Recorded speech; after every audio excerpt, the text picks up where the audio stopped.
could see it accumulate. I've got the very latest right now at 5:30. Dedicated to southern and eastern Kentucky, this is WYMT Mountain News at 5:30. Good evening, I'm Steve Hensley. It's nice and warm outside right now. Hard to believe that winter will return with a vengeance in just a few hours. Meteorologist Evan Hatter has more on what to expect on this severe weather alert day. That's right, Steve. You walk outside, you think, man, it's really nice. The sun's shining, the birds are chirping. Then you look behind me. There's a winter storm warning in effect, and that goes into effect later on tonight. Every county in the viewing area, if you're within the sound of my voice, you're under that winter storm warning at this point in time because we've got several inches of snow on the way.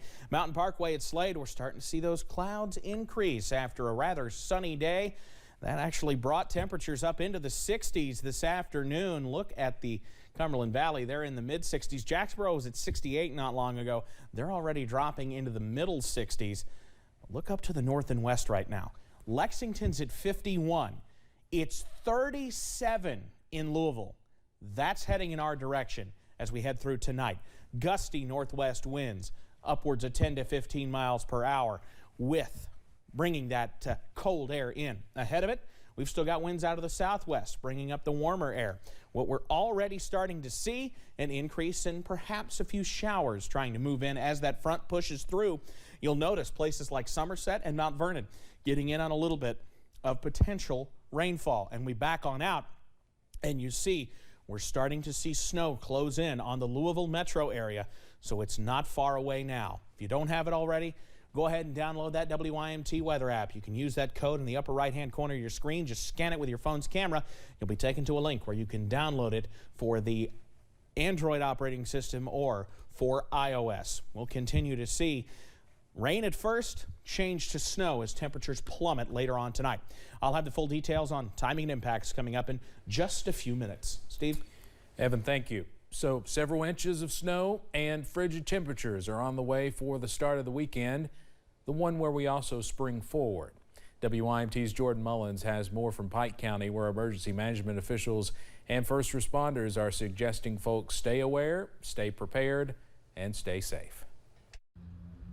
Although it felt like a nice spring day, it was just the calm before the storm, as the Big Sandy region is forecasted to receive 3 to 6 inches of snowfall and rapidly decreasing temperatures. We're going to drop close to 40 degrees from today to tomorrow, and then it's going to drop even more, another 10 degrees possibly, for Saturday night. Now, officials are warning folks of the dangers and urging them to stay off of the roads if possible. A lot of people oftentimes think that they can travel these roads and not realize how treacherous road conditions can be. It's not normal everyday driving. And in the event of a power outage, to make sure you are prepared with food and water. Officials also warn about the safe usage of alternative heat. If you're using something like gas as a heat, you know, people have kerosene heaters, is making sure it's in a well-vented area because carbon monoxide is always a threat in any kind of alternative means of heating. Staying prepared and weather aware. It's Kentucky weather in the spring, you know, here we are.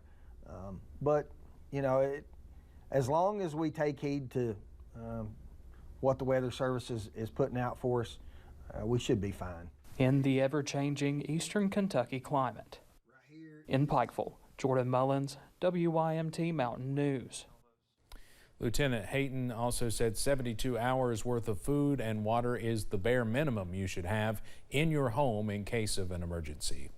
As temperatures drop this evening ahead of the next winter storm, a hardware store in Lexington is stocking their store with ice melt and shovels. John Justice, the owner of Chevy Chase Hardware, says the store will be open till 6 o'clock this evening and open at 8 o'clock in the morning. Tomorrow, for people to get any last-minute supplies, may be too late by then. Kentucky can see snow even late into spring, so it's important to stock up on supplies as the weather can always change. Yeah, everybody's right now has spring fever, and I think that's mainly what they're focused on now, just, you know, getting their yards and everything ready for the summer. The owner was expecting business to pick up this afternoon ahead of the winter storm.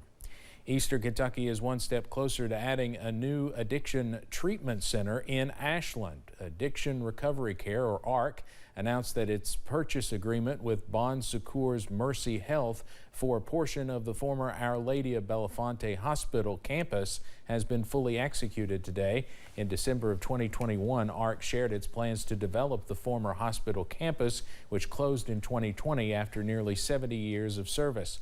The new treatment center is expected to create an additional 250 local jobs, including nurses, counselors, case managers, and maintenance workers, among others. Central Kentucky runners are coming together to help Ukraine. More than 200 have signed up for a virtual challenge. It's called I Run for Ukraine.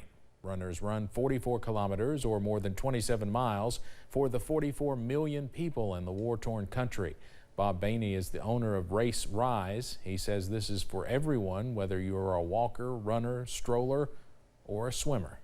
We're giving people 2 months between now and Derby Day, May 7th, to get out and log 27.3 miles, or those 44 kilometers. We've got to come together. We've got to come together as a world, and it's a big, big world. Looks like the Arboretum there at UK, beautiful place to walk. Bainey encourages everyone who is interested to sign up and take time to think with each step, each mile. And you're looking at more than 400,000 pieces of medical equipment that will soon be going to Slovakia to help Ukraine refugee efforts. It's all coming from SOS, aka Supplies Overseas. It's a group founded by the University of Louisville, dedicated to changing healthcare around the world. Now they are setting their sights on Ukraine. President Biden announced new economic and trade sanctions against Russia today in efforts by Western nations to hit back at Vladimir Putin for his invasion of Ukraine. CBS's Natalie Brand has the latest from the White House.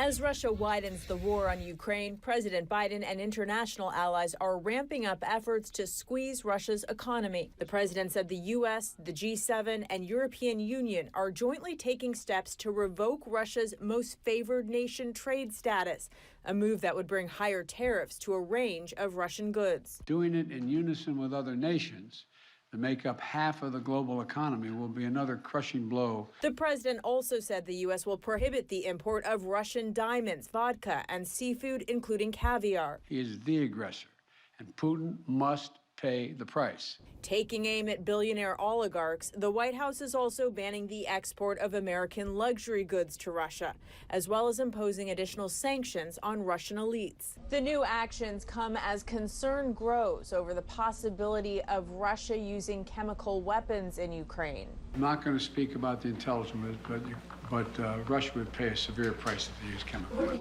On Friday, Ukraine alleged Russia has ordered the preparation of a terrorist attack on the Chernobyl nuclear power plant, now under control of Russian forces. And 3 Russian airstrikes hit the important industrial city of Dnipro in eastern Ukraine as the refugee crisis expands. It's a humanitarian disaster with the crossing. People are waiting for up to 16 hours in cold with their children. Ukrainians faced frigid temperatures as they tried to cross the border into Romania. Natalie Brandt, CBS News, the White House. In a video from Kyiv, Ukrainian President Volodymyr Zelensky said his nation's forces had reached a strategic turning point, though he did not elaborate. President Joe Biden is calling on Congress to pass the U.S. Innovation and Competition Act. Lawmakers say the legislation is geared towards restoring America into a domestic manufacturing powerhouse. U.S. Commerce Secretary Gina Raimondo says 2 decades ago, America produced nearly 40% of the world's semiconductor chips. Now it's declined to only 12%. Even scarier, 90% of the world's leading edge semiconductors, most sophisticated semiconductors, are made by a single company in Taiwan. Raimondo says America's manufacturing dependence on other countries is a national security vulnerability. It's that time of the year again, and if springing forward takes a little pep out of your step, you're not alone. Dr. Nancy Fulvori is a sleep specialist at Cleveland Clinic. She says the time change this weekend can affect your body, making you more vulnerable to stroke or heart attacks. Being sleepy can also cause you to be less alert when driving. All of us have our own vulnerability to circadian rhythm changes, and some of us can manage in very difficult situations when our sleep structure changes and adapt well, and others cannot. To help your body adapt, Fulvari says to plan ahead, make sure your body is getting the rest it needs every day, and make sure you don't put anything into your body that might mess with your sleep, like drinking alcohol or caffeine before bed or eating a big meal late at night. All that could make you miss out on those important Z's. It's going to be quite a show in our nation's capital. Friday, crews were out at Washington's tidal basin trimming and getting the famous cherry trees ready right before they blossom. It's no small task. There are about 3,700 cherry trees around the National Mall. Beautiful time of year. The original trees, which were a gift from the people of Japan, are now in their 110th year. Cherry blossoms are expected to hit peak bloom from March 22nd through the 25th. Coming up on Mountain News at 5:30, we hear from a variety of health officials trying to spread the word about kidney health and the signs to look out for before it's too late. And watching snow work into the region this evening behind a very powerful cold front. I'll have a full breakdown next.